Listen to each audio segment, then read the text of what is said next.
And from this point, most of the folds will be 3D folds, although the first couple will are not necessarily.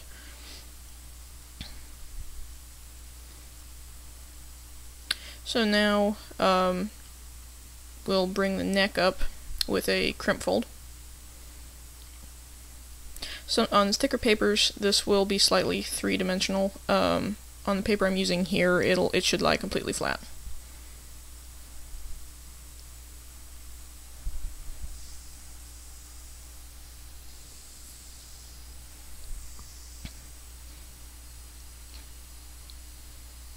So you can see how the neck goes up. And that's now we'll form the head. So this is a 3D fold. You need to open it up, and there's a ridge in the middle underneath, and you need to push that up. A little bit tricky to show because it's kind of small.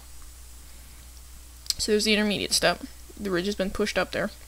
Now you need to pinch behind where you want the head to be, right behind the head. And flatten the paper back down.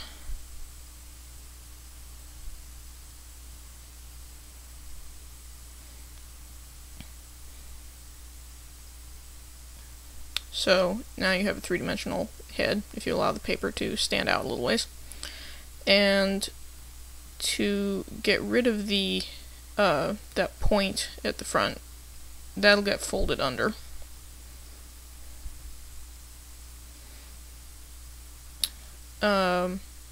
But oftentimes if you just fold it under and leave it, it'll start to stick back out again. So the best way to do it is to first fold it under with a reverse fold, and then actually open up the inner flaps of paper and hide the tip underneath all of the other flaps, and then close them again.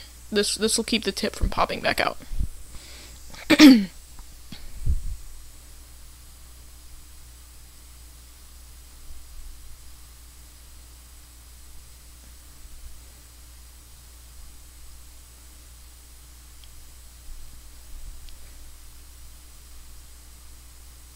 So now the head is finished, and the wings have some detail left to be done on them. The first thing to be done on the wing is to start forming the fingers along the edge. And to do that on the first one, you need to roll the edge over. I find that long nails help on this particular fold, because it's very, very tiny, so it almost works best if you pinch the paper up first.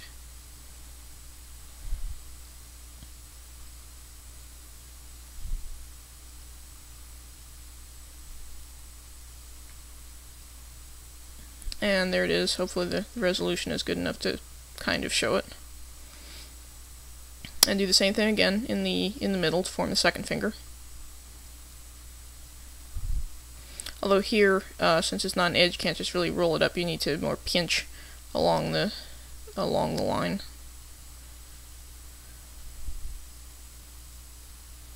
So on one side, and then best done on both sides for the best appearance. That's two fingers.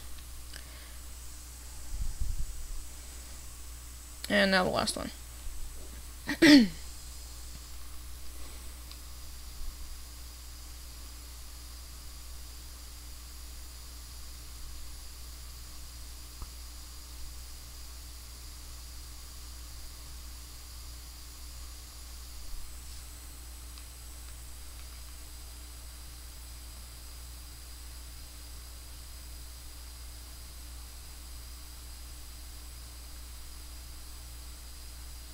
And same thing on the other side.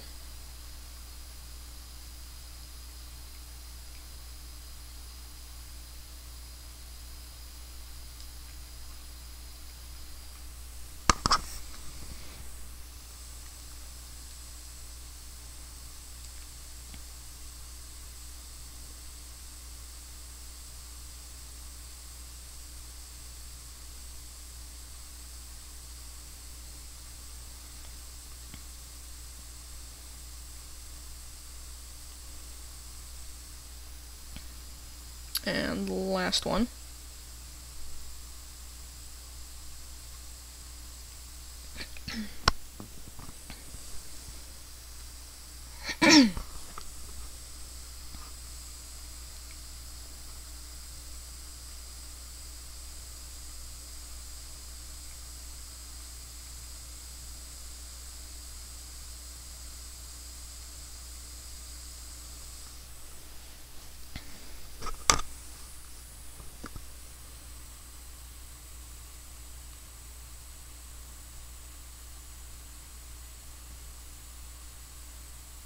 So now the fingers are complete on the wings.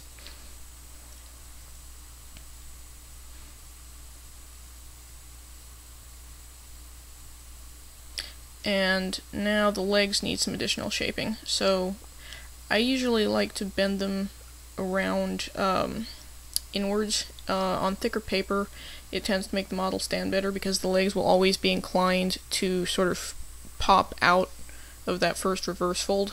So adding an extra twist to the inside will help keep the legs in shape.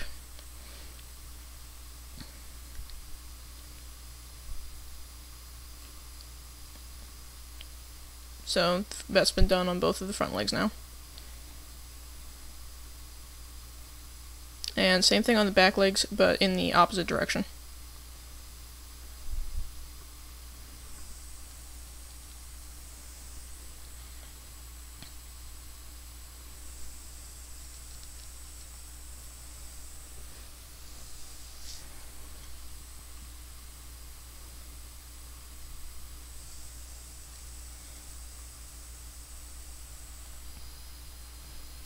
So make those folds nice and crisp, otherwise on thicker paper they won't stay very well.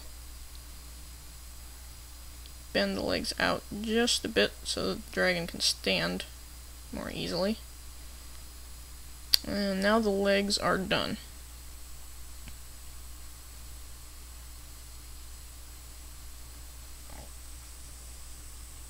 So the next part, this is sort of optional. On thicker papers, I don't recommend trying it. On this paper, it'll work fine. It'll also work very nicely on foil papers. And what you need to do, it's kind of difficult to describe. You need to roll the arm that was formed on the underneath side of the wing. You need to roll that backwards onto the top. And in the process, bring the wing forwards. And you end up with a small combination of a valley fold there and one mountain fold.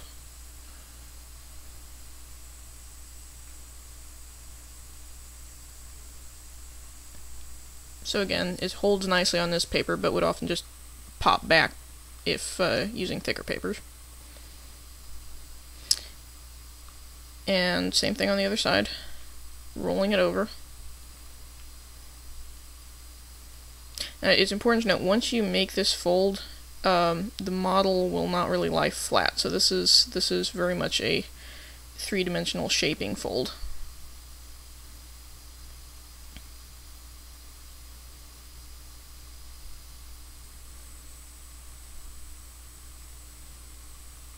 And so now you can see the arms from the top in addition to underneath the wing. It gives the wing a bit more definition.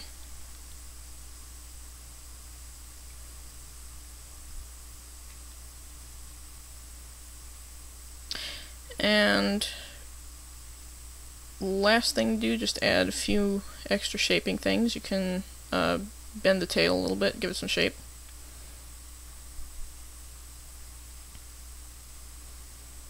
And that's a finished dragon.